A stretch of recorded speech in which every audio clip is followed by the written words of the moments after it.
हाँ भाई, क्या हाल है भैया? Welcome to episode number 80 of ask Ganji swag और I am trying to keep the pace as much as I can. Thank you for all the love, all the support. Subscribe करना नहीं भूलिएगा. And if you want to support you can do that on patreon.com/ganjiswag और easy पैसा jazz cash का option भी मौजूद है. It helps us, it facilitates us to produce all of this. You have no idea इस वक्त ऊपर कितनी लाइटें लगी हुई हैं और बिजली का बिल घर का तो 40,000 आया, यहाँ का ज़्यादा ही आएगा इस महीने.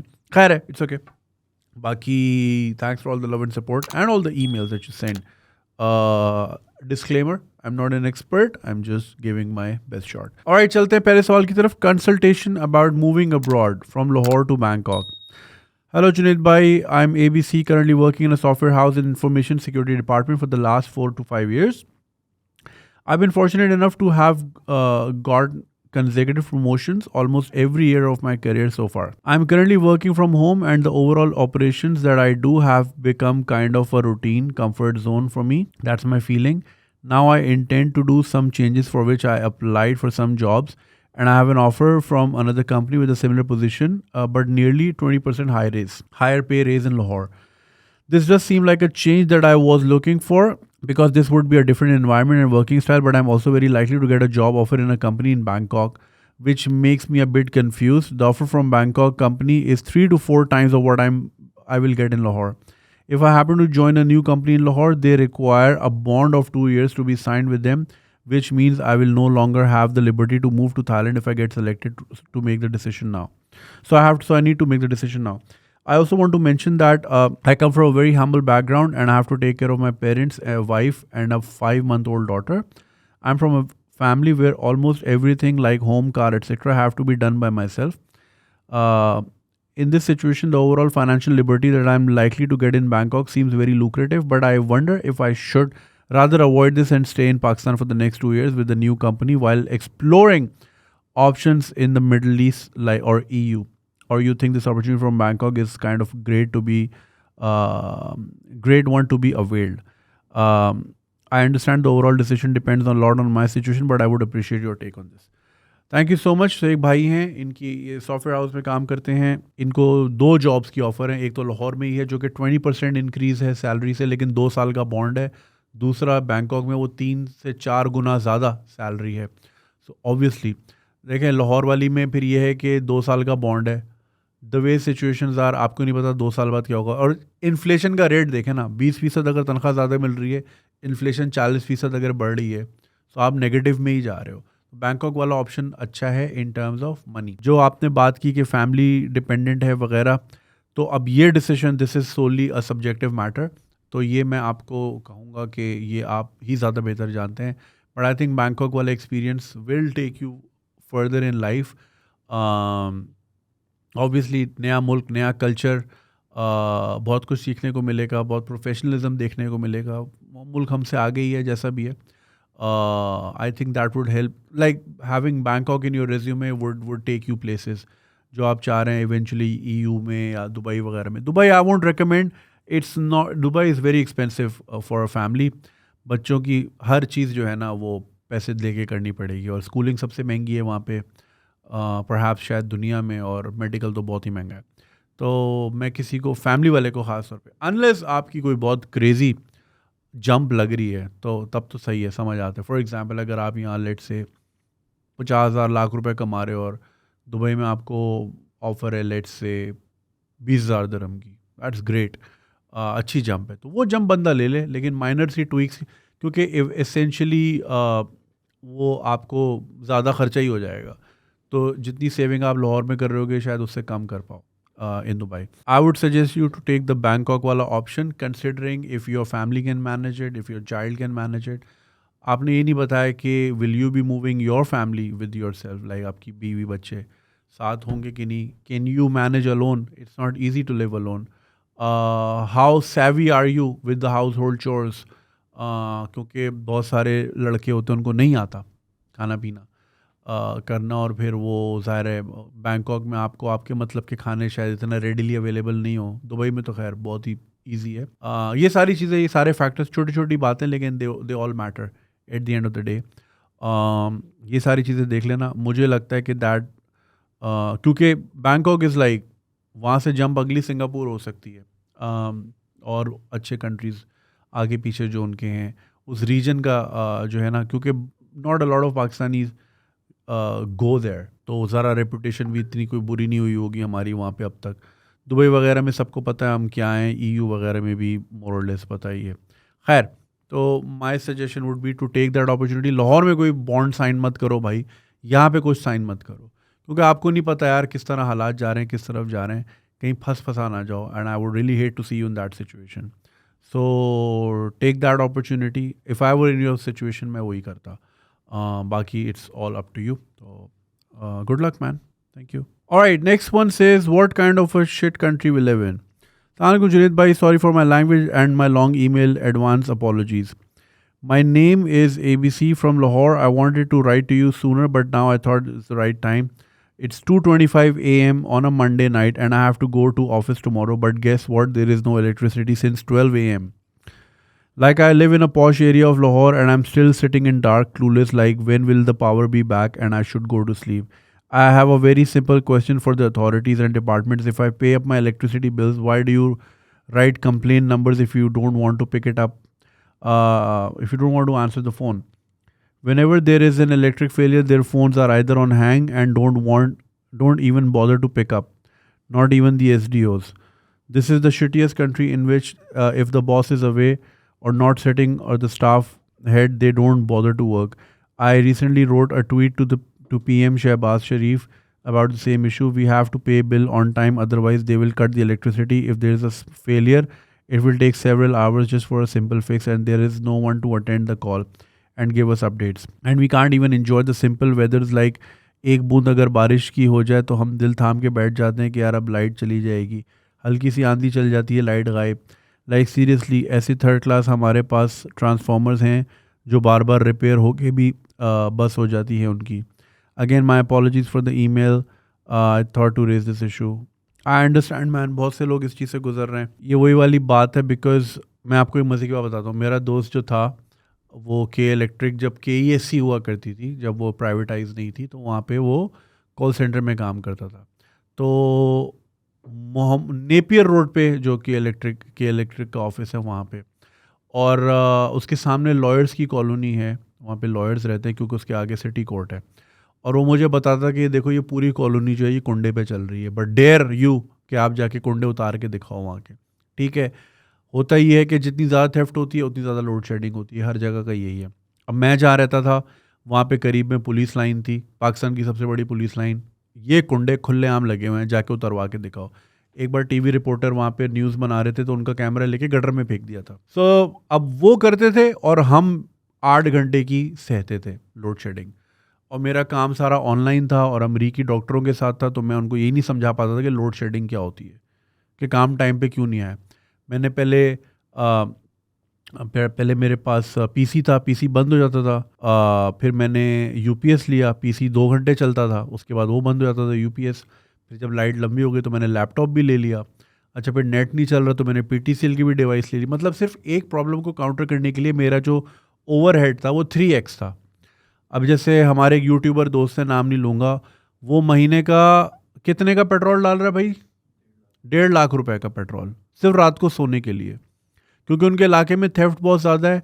अब वो ज़रा घर नहीं चेंज करना चाह रहे, वो उनके दादा का घर है तो उनकी ख्वाहिश है वहीं रहें। तो अब वो कि उनका बच्चा आराम की नींद सोए, वो 1.5 लाख का पेट्रोल जला रहा है। फजूल का ओवरहेड है।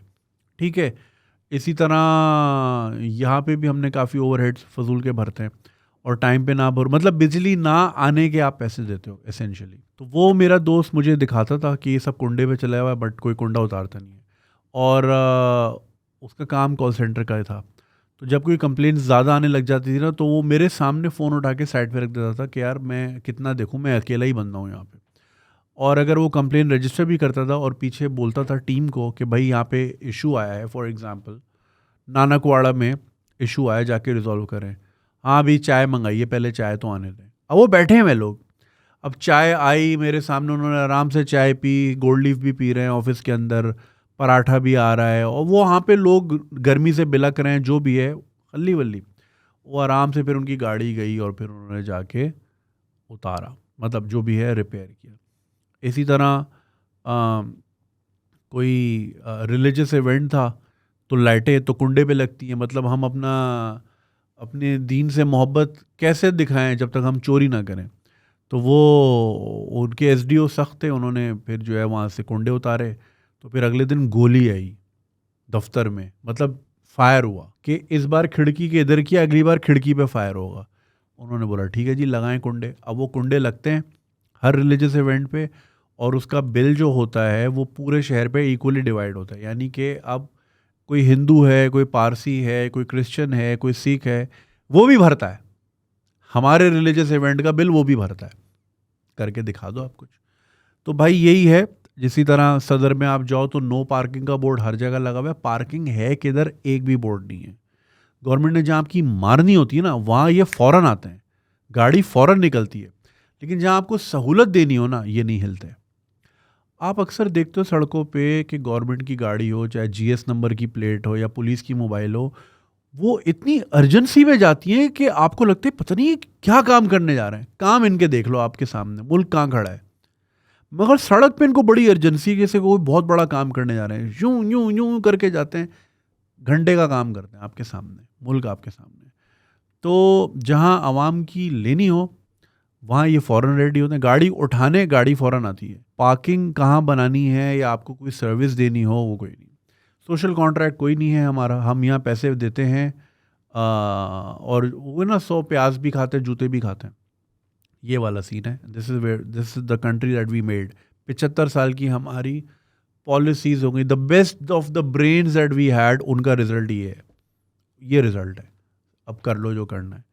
तो मैंने 2012 में यही सोच के मुल्क छोड़ा था कि यार मैं सारी ज़िंदगी यूपीएस का पानी, यूपीएस में डालते ना, बैटरी में पानी डालता है ना, वो चेक करना होता है बार बार कि कम तो नहीं हो गया।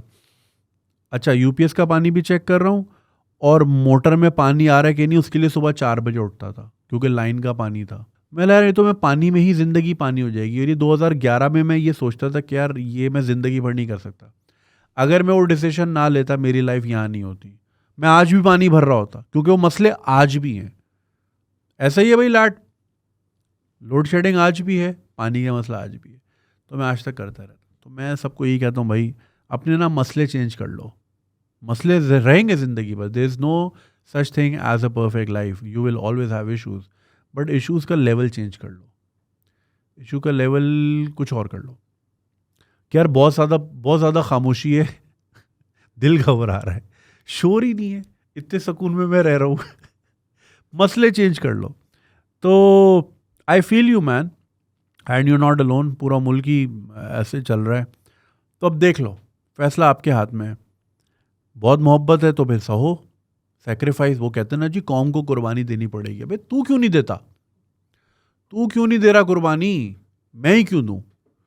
तो फिर आप दें कुर्बानी। और फिर अगर आपको लगता है कि यार बहुत हो गई, मैं बकरा ईद पे बकरा ज़िबा हो ना, वो भी ईद पे ज़िबा होता है, हम रोज़ होते हैं। कोई सीज़न बना रहा हो ना कुर्बानी का कि भाई अभी कौम की कुर्बानी का सीज़न है, पूरा 12 महीने कुर्बानी नहीं दे सकते यार, ऐसे नहीं रहा जा सकता। I am sorry, I don't subscribe to this nonsense. पैसे भी दूँ, जूते भी खाऊं, और जो कुछ भी नहीं देता वो आपको डंडा भी चलाता है। क्या कुछ भी नहीं देता ना, तो फारिग करो भाई। मैं तो यही बोलता हूँ, अपने प्रॉब्लम्स चेंज करें। अब आप पौश इलाके में रहते हैं लाहौर के, तो मुझे अंदाज़ा है वहाँ का ये हाल है। तो सोचो अगर आप गग्गू मंडी में रहते हो तो वहाँ तो 18 घंटे लाइट नहीं है भाई। वहाँ तो जिस तरह हमारी लाइट जाती है वहाँ लाइट आती है अबे यार, ये तो कहते हैं यार लाइट जाने वाली है, लोग कहते हैं यार लाइट आने वाली है, कुछ करते हैं कुछ हो जाए, लाइट आने वाली है। उल्टा ही सीन है वहाँ। तो भाई अब ये बात लाहौर के पॉश एरिया में भी आ गई है, तो अब आप किस चीज़ का वेट कर रहे हो? बनी गाला में जब लाइट जाएगी तब कटोगे, या गवर्नर हाउस की लाइट जाएगी तब? अब तो कह रहे फ़ोन की भी लोड शेडिंग होगी, कॉलिंग की। वो फेक था, फेक न्यूज़ थी। हाँ खैर अजीब है, it doesn't make sense, but like you can expect internet cuts, you can expect. भाई जब हर चीज़ कट रही है तो इंटरनेट भी कटेगा, बैंडविड्थ कम हो जाएगी। जैसे मैकडॉनल्ड ने देखो फ्राइज बंद कर दिए, लार्ज वाले, बड़े आलू नहीं दे रहे अब। कैसे देंगे यार, नहीं चल पा रहा, नहीं हो पा रहा। सोचो मैकडॉनल्ड जैसी कंपनी आलू नहीं दे पा रही, तो ये आलू तुम्हें क्या देगा समझ रहे हो? अबे वो नहीं दे पा रहे, रोनाल्ड नहीं दे पा रहा तुम्हें, तुम इनका आलू लिए बैठे हो। अल्ली वल्ली यार। बाई टेक नेसेसरी मेजर्स, हिजरत तो सुन्नत है भाई। ये जो लोग कहते हैं ना मुल्क छोड़ के भाग रहे हो गद्दार है, अबे हिजरत तो सुन्नत है। जब मुश्किलें आए, आप नहीं सह पाओ, तो अल्लाह भी ये कहता है कि भाई अपनी रास्ता बदल लो। पूरी दुनिया अल्लाह की है। शनाख्ती कार्ड थोड़ी दे के भेजा था नाजरा का कि इधर ही रहना है, इधर ही मरना है। पूरी दुनिया अल्लाह की है। अल्लाह की खूबसूरती देखो जाके, नायग्रा फॉल देखोगे तो दिल से दुआ निकलेगी, यार या अल्लाह तेरी क्या कुदरत है। जब फिनलैंड के फ्योर्ड्स में जाओगे, नॉर्वे के फ्योर्ड्स में जाओगे और नॉर्दर्न लाइट देखोगे तो सुभान अल्लाह कहोगे दिल से। अबे यहाँ तो नॉर्दर्न लाइट क्या, नॉर्दर्न बाईपास पे लाइट नहीं है।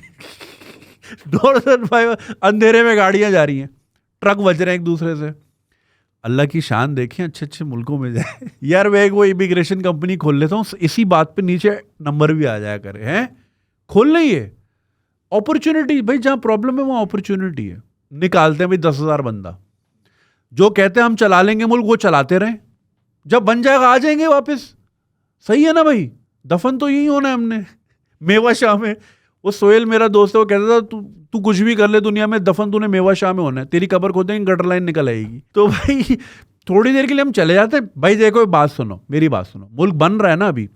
जब मकान बन रहा होता है, जब अम्मी बोलती है भाई पूरे घर का मैंने पेंट कराना है, तो क्या करते हो, नानी के घर चले जाते हो ना कुछ दिन के, पीछे पेंट हो रहा है या प्लम्बिंग का काम हो रहा है या बाथरूम अगर बन रहा है, तो हगना कहाँ है, मामू के घर चले जाते हैं ना फिर एक डेढ़ हफ्ते के लिए।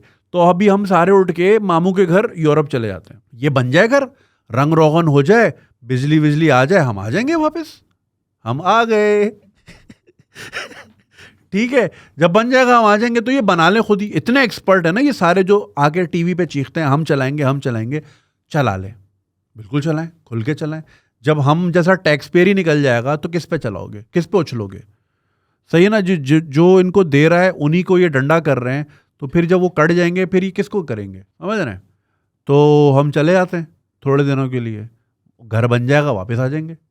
सही है ना भाई, कुछ अरसे के लिए एयरबीएनबी में शिफ्ट हो जाते हैं किसी और के। अबे खल्ली वल्ली यार, नहीं आप कैसे कह सकते हैं ये हमारा मुल्क है। तो भाई मेरा भी है। मेरा कौन सा प्यूटन का मुल्क है, मेरा रशिया है क्या, मेरा भी यही मुल्क है भाई। मोहब्बत है तभी बोलते हैं यार, वरना 10 रास्ते निकलने के यार, क्यों बैठे हैं यहाँ गर्मी में, 10 रास्ते निकलने के यार, वल्ली वल्ली। तो भाई प्रॉब्लम्स अपनी, जो भी आपको प्रॉब्लम्स हैं, लाइट की तो आपकी है ना, मैं वैसे दूसरों को कह रहा हूँ। सोचे यार मैंने अपनी प्रॉब्लम्स बदलनी है। ये मेरी प्रॉब्लम होनी नहीं चाहिए कि पानी नहीं आ रहा, तो मैं कहीं ऐसी जगह चला जाऊँ जहाँ आबशारें बहती हों। भाई इतनी यार, दुबई तो आप सब गए हो ना, दोपहर वाली एमिरेट्स की जो आप फ्लाइट लेते हो 12 बजे और जो 2 बजे लैंड होती है, तो जब वो मिर्दिफ से लैंड हो रही होती है, कभी नीली टंकी देखी किसी की छत पे। इतने सारे आप इंग्लैंड में बैठे हो, सबकी छतें तो यूं होती है, टंकी कहाँ होती है पानी की, हैं। तो अबे टंकी ही नहीं होती, वो कहते हैं भाई नलका खोलो आएगा पानी, गारंटी, बेसिक राइट है, कैसे नहीं मिलेगा। अबे बाकू में टंकी नहीं थी, मेरे होटल से मैं जो स्टोरियां बना रहा था नोटिस किया था, नीचे नीली टंकियां नहीं थी। यार आप लोग इतना घूमते हो, सेल्फी के चक्कर में जाते हो, इंस्टाग्राम अपना घर भरना है, भाभी को जलाना है, सड़ाना है, वो तो अपनी जगह। थोड़ा ये भी देखा करो कि यार ये लोग टंकी के बगैर कैसे रह रहे हैं। ना अंडरग्राउंड टंकी है, ना छत पे टंकी है, पानी आ रहा है भरपूर। हमारे पास 5 दरियाएं, कुछ भी नहीं आ रहा, टैंकर आ रहा है। सोचो क्यों है ये। तो भाई टैंकियां जब आप उतरते हो दुबई में तो कोई नीली टैंकी नहीं दिखती। वो इसलिए क्योंकि उनका गवर्नमेंट से कॉन्ट्रैक्ट है भाई कि पानी तो मिलेगा, नलका खोलेंगे आएगा। तो भाई प्रॉब्लम चेंज कर लो, वरना ये नीली टैंकी बदलवाते फिर वहाँ पे कहाँ, ये 3 अट्टी के आगे कौन सी मार्केट है, अबे लियारी नहीं, अबे नहीं PIB से पहले जो उल्टा जहाँ पे सैनिटरी का सामान मिलता है, गोली मार। वो गोली मार के चक्कर लगाओ, कोई गोली मार के निकल जाएगा, खत्म लाइफ, मजानी लाइफ। आप जाओगे कमोड लेने, वो कवर का सामान कर देगा आपकी, चलो जी किस्सा ही ख़त्म। अबे खल्ली वल्ली भाई, टेंशन नहीं। तो भाई लिखते रहे, PM को ट्वीट करते रहे, PM के खल्ली वल्ली। वो कौन सा ट्वीट है चेक कर रहा है तुम्हारी बैठ के। SDO क्या तुम्हारी सर्विस के लिए है, तुम्हारे बाप का नौकर है SDO, तुम्हें बिजली देगा। तुम हो कौन, तुम्हारी औकात क्या है, काम कर अपना, निकल बे। ऐसा ही है भाई। भाई ये सर्वेंट, ये अजीब सर्वेंट है जो हम पे चढ़ते हैं दुनिया। अबे सर्विस कौन देता है, सर्वेंट देता है ना। या सर्वेंट कहता है भाई साइड पे लगा बाइक, मेरी गाड़ी जाएगी, मेरा प्रोटोकॉल जाएगा, सर्वेंट ये कह रहा है। तो सोचो फिर यही होगा। कल वो एक थी ना, एक किसी की पोस्ट थी कि नौकर की गाड़ी 1.5 करोड़ की और 2-4 बल्कि ये तो 4-5 करोड़ की है ये तुम्हारी V8, ठीक है, और मालिक जिसने नौकर को हायर किया वो बस में लटका हुआ है। तो भाई, तो फिर रोते किस बात क्यों? तुमने ही सर पे चढ़ाया है भाई। नौकर को सर पे चढ़ाओगे, नौकर घंटा काम करेगा, जूते ही मारेगा तुम्हें, मार रहा है तुम्हें, सो फिर बैठ के। अब क्या कर सकते हैं? चलो यार, बहुत हो गई, बाद में बात करते हैं। Alright, next one says, my mother doesn't socialize with anyone. Hi Junaid, I'm 24-year-old dude living in Karachi. I hope you remember me as I sent you an email a while back. However, this email is not related to me at all. My mother is an amazing woman. For the past 2.5 years since my father passed away, she has been the father figure and mother figure for me. I love my mother with all my heart, but I only have one complaint. She never ever socializes with her friends, family, or colleagues. She only meets up with her in-laws. She has a bigger social circle than me, which is saying something. She's a teacher, by the way. Honestly, I'm fucking fed up of asking her to spend time with her friends and to socialize. I want to socialize as well, cause that's how you make connections. She just stays at home and teaches tuition and watches Netflix. During the week, I completely understand why she doesn't go out. School की politics वगैरह से बंदा drain हो जाता है. But during the weekend, all we do is stay home. My method of socializing is through gaming, but my mother doesn't socialize at all. She really needs to be around new people once in a while. I'm at my wit's end, and at this point, that's why I'm emailing you. Please advise me what I do. What do I do? Thank you. कुछ लोगों की वो you didn't mention how she was when your father was alive. Was she going around with him?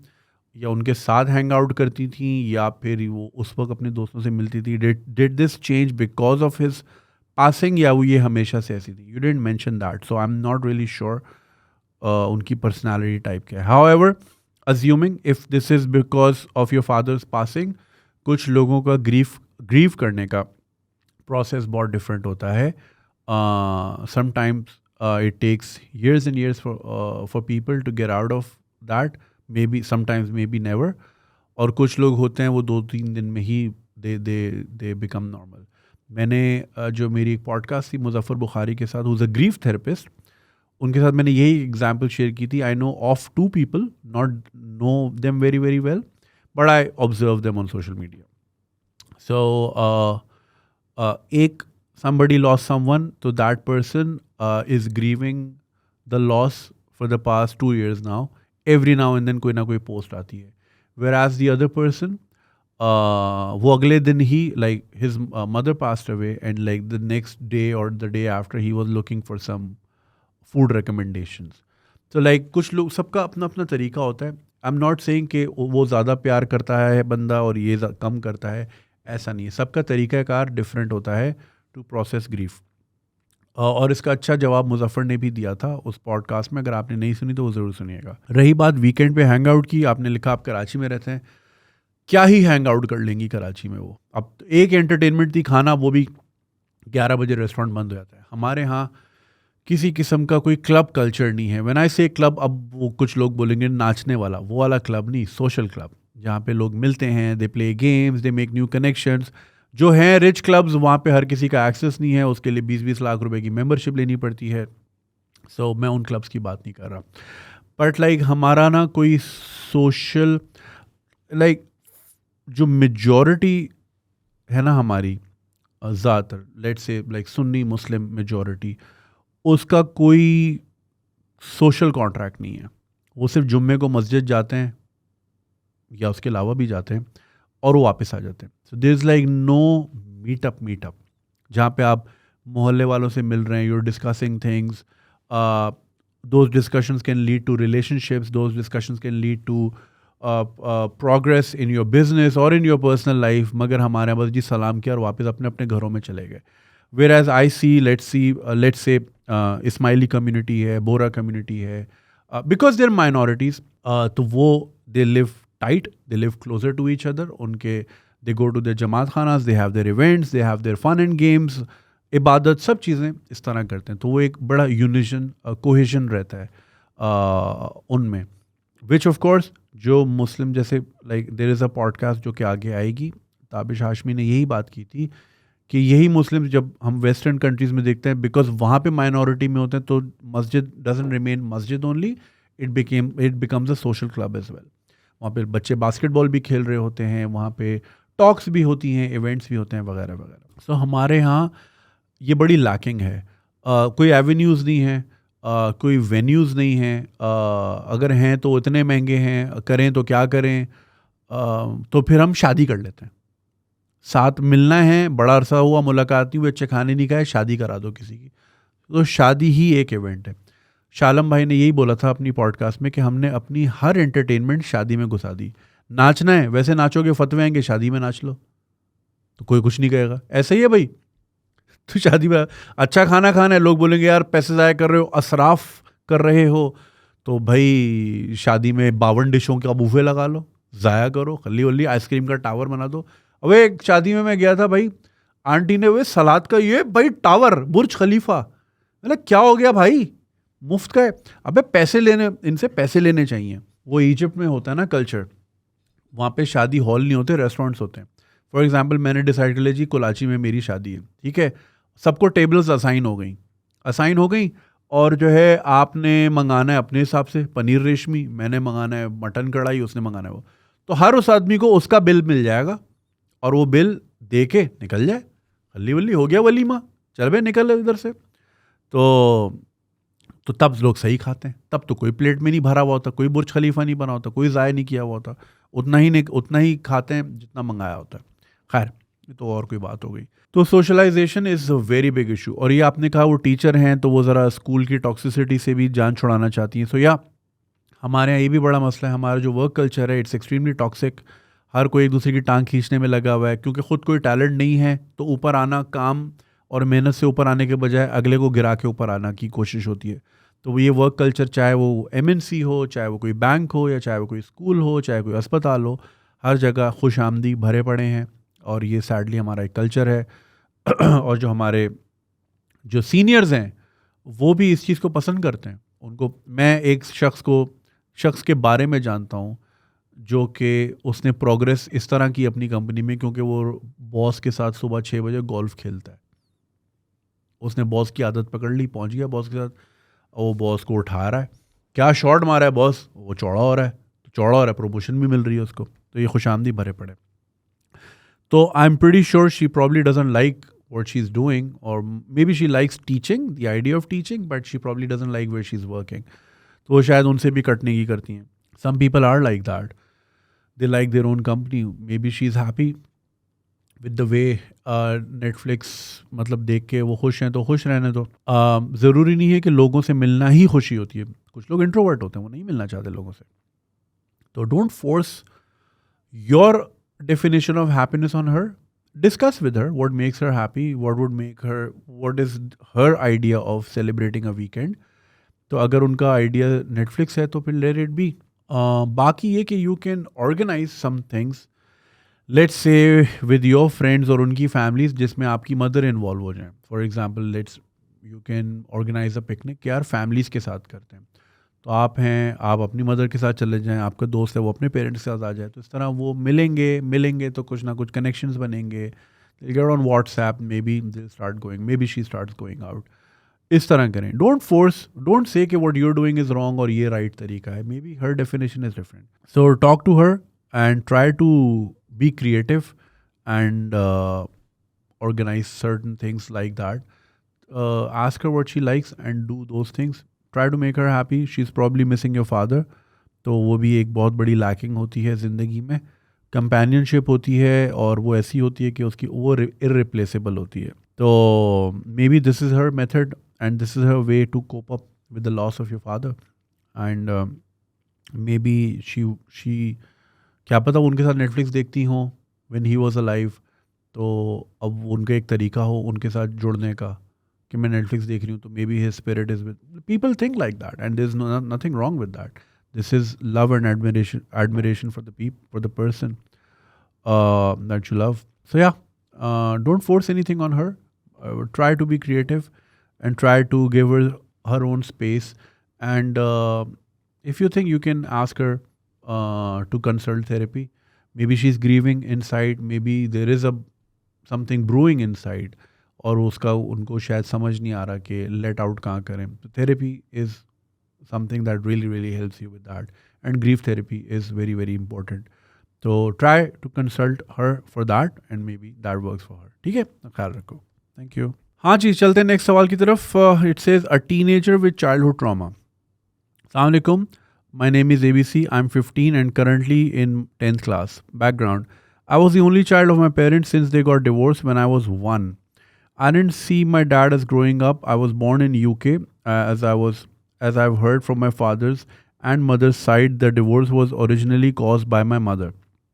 My mother was really immature at that time and didn't listen to anyone but my Nano fought with father a lot on silly my Nano said she fought with my father a lot on silly things like मुझे gold की jewelry बनवानी है when I was currently in my mother's womb.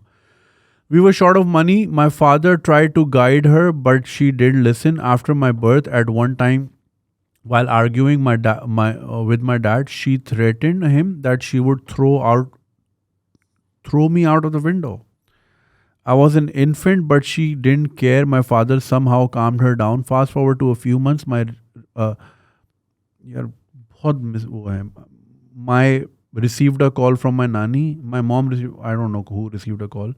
She was telling her that my mamu was about to get married. We were living illegally in UK. Our visa was expired. My father tried to make her understand that it was not good for our family, but she didn't listen. We got back and sooner they got divorced. Mama ne khula le li.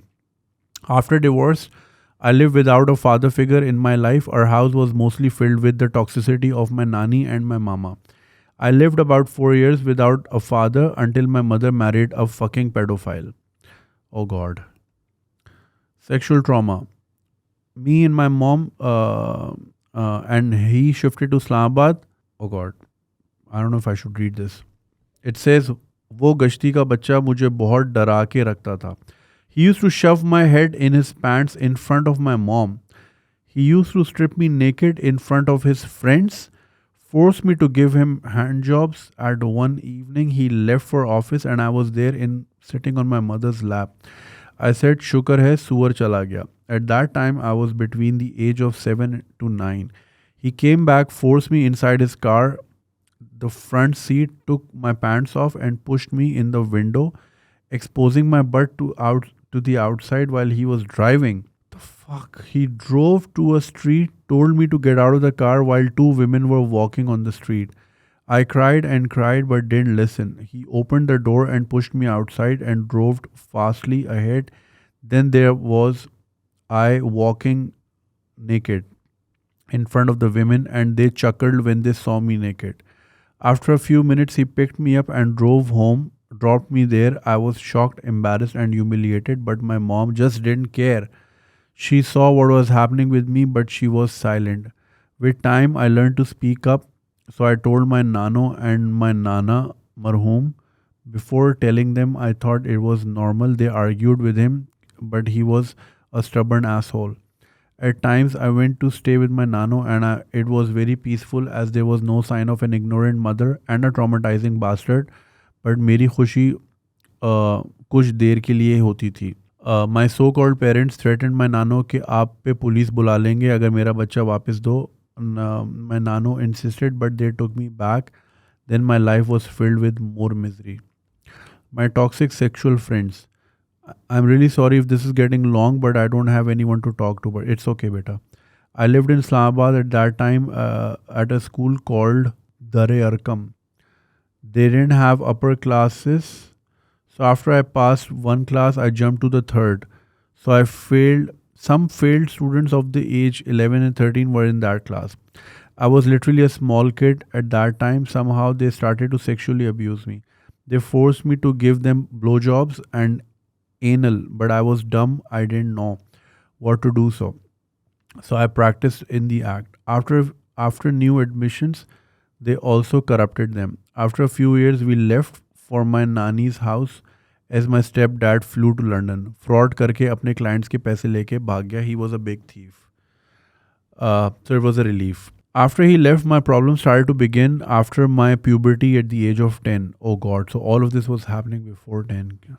God. I was fucked up, didn't have a proper personality, craved for everyone's love and attention. I shifted myself according to their preferences because that was what I saw and experienced. Uh, to please others or they will hurt you. Okay. So that's the kind of love he's seen कि मैं please करूँगा तभी सब खुश होंगे. Oh God. At the age of after the age of my puberty, I got addicted to porn and masturbating. I didn't feel love anywhere else. I continued it, and it further damaged my personality, making me socially awkward and immature. I got to know my real father at the age of 9 and visited him. After a early, few yearly visits at the age of 11 and 12, I told him, but what could he do at that time? Presently, I'm 15 and I'm totally broken and I can't get myself together. I can't focus properly. I have mental breakdowns of loneliness and other shit every now and then. Every time I see a person confident than me, my self confidence falls down. Sometimes I'm just sitting in the room, but just not there. I got addicted to nicotine and porn.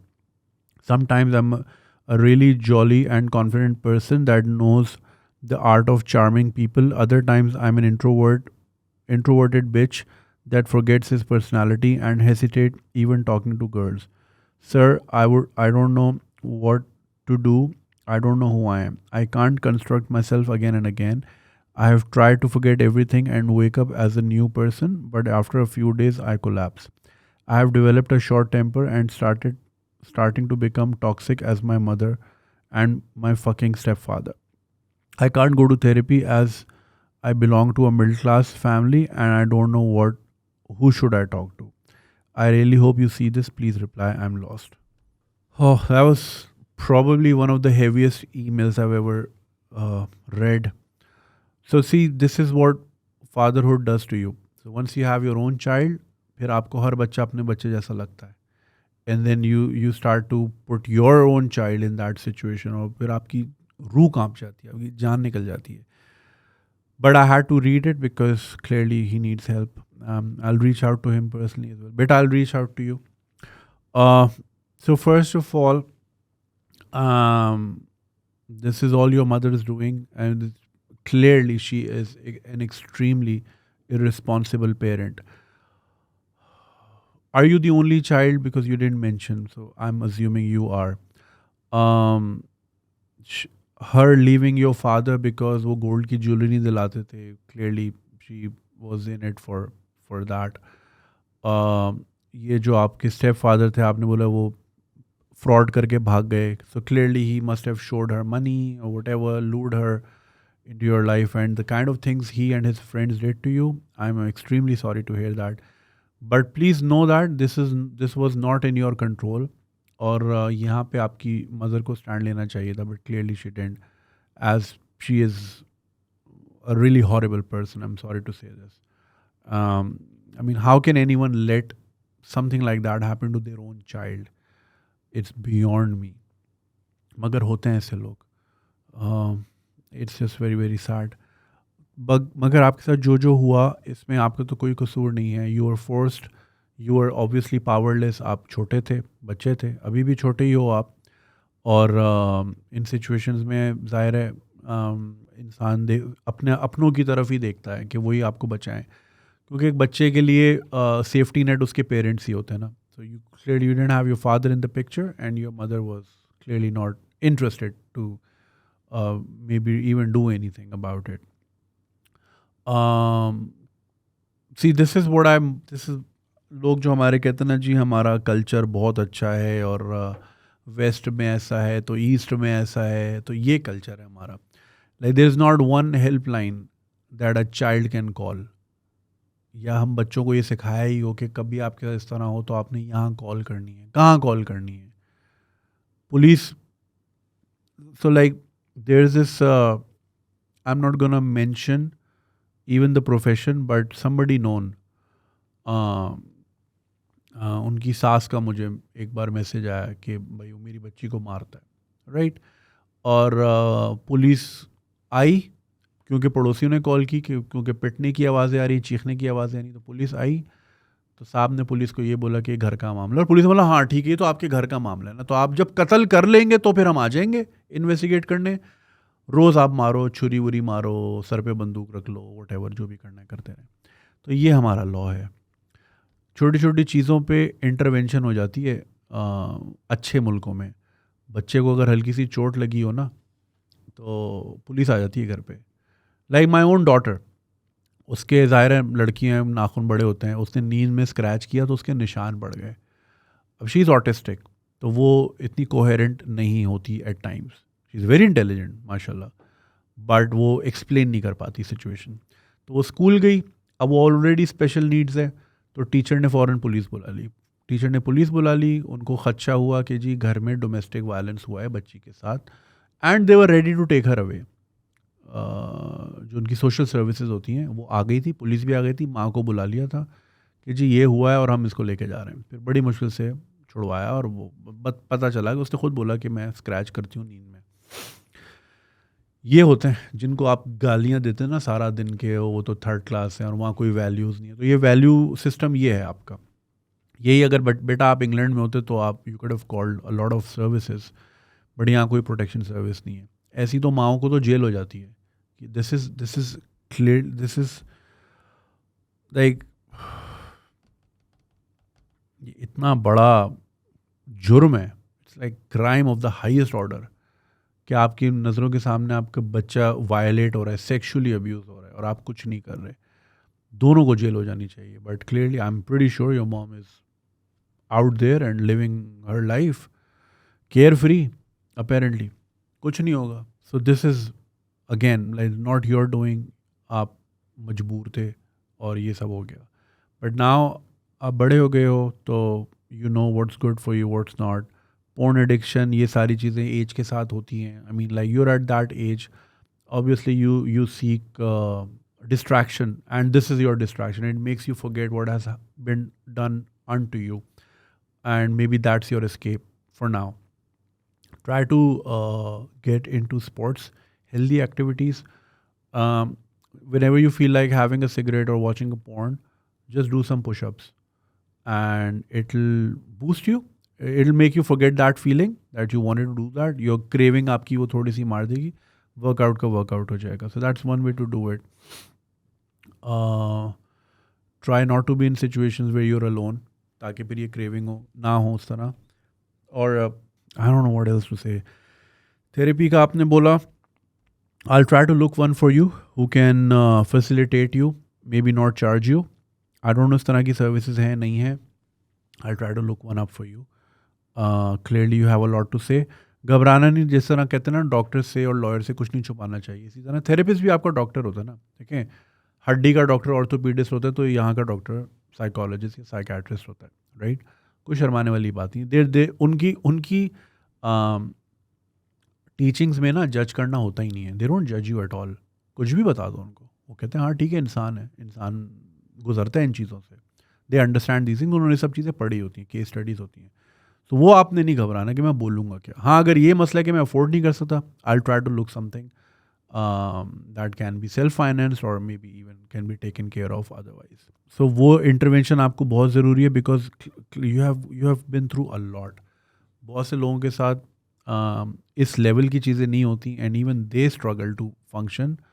आपकी तो बड़ी हिम्मत है कि you've actually gone through all of that, and like you're surviving, man. So kudos.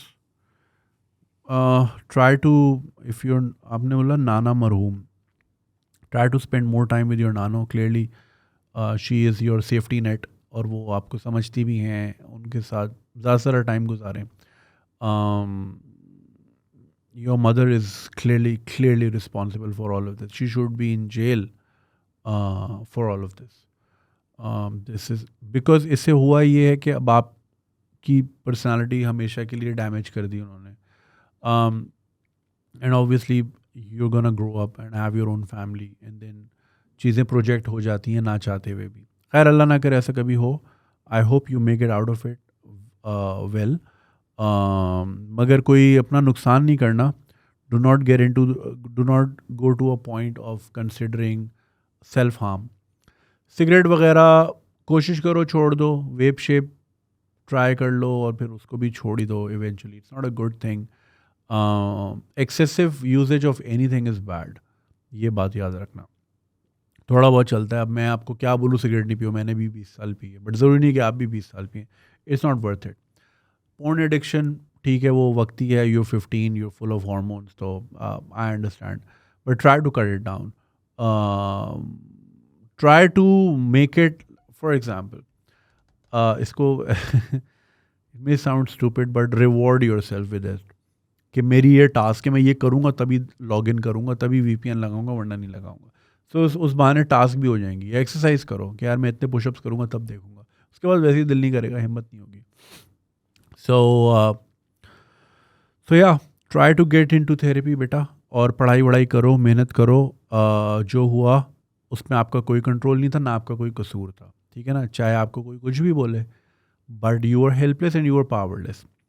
Workout, be a strong man, make a strong character. Hardships आती हैं लोगों पे, कुछ पे बहुत ज़्यादा आती हैं, आप पे बहुत ज़्यादा आई हैं, but hardships are there to shape you, ठीक है। तो try to channelise that anger into becoming the right person that you always wanted to be. अपना फादर फिगर खुद ही बन जाओ, ठीक है। Your dad wasn't around, your stepfather was a jerk, was an asshole. तो फिर ये कि like be strong enough and try to be the person that you always wanted the other person to be, ताकि आप अपने बच्चों के लिए या for people around you, उनके लिए आप एक अच्छी मिसाल बने। Hardships हुई हैं, आती हैं, they are there to shape you, और I hope you channelise this anger positively, और be a good citizen, be a good father, be a good employee, be a good businessman, whatever you choose to do in life. मगर ये कि अपने आप को blame मत करना कभी इस चीज़ के ऊपर कि ये सब मेरा कसूर है, इसमें आपका कोई कसूर नहीं है। A lot of I don't know anyone in Pakistan who hasn't been through any sort of sexual abuse in their life. हर किसी का होता है। It's such a bad society that we live in. हमने ऊपर से बड़ा पोस्टर लगाया हुआ है, बहुत अच्छी है, बहुत इस्लामिक वैल्यूज़ हैं यहाँ हर बच्चे के साथ कुछ ना कुछ हुआ हुआ है, every single one of them. तो obviously what you've gone through is very extreme. So please do not ever blame yourself.